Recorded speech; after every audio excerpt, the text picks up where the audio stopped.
I want to real quick address something that happened when I looked further in the Transposon article, and because they're lying.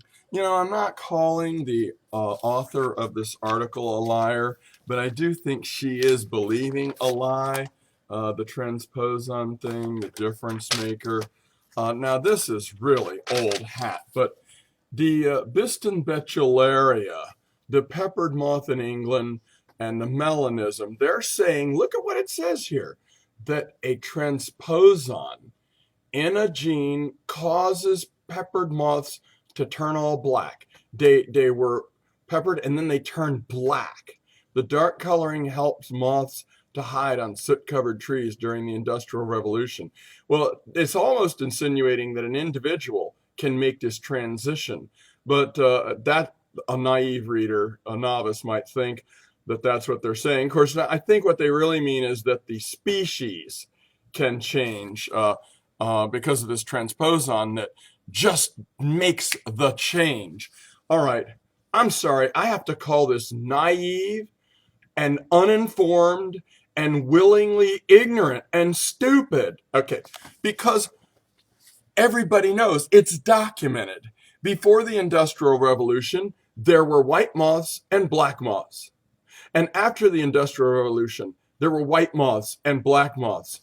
It's not a case of evolution. It's a case of natural selection. The soot-covered trees made the white ones easier for birds to see and eat. Besides, they don't really rest on the branches or the trunks of these trees. In 40 years, only 2 of them have been found doing that. Most of them are smarter than that, and they hang upside down on the leaves to hide from the birds. But still, it's natural selection. And this transposon, it may not even be a transposon, because the gene has always been there in the history of mankind being aware of the peppered moth in England. There have always been black ones and white ones.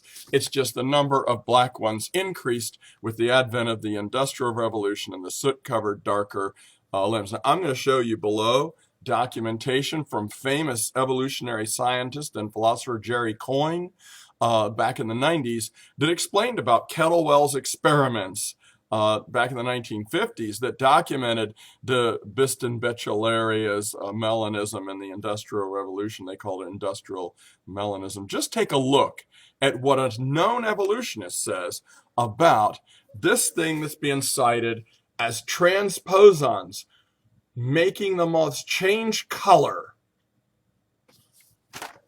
Keep thinking. Dr. J.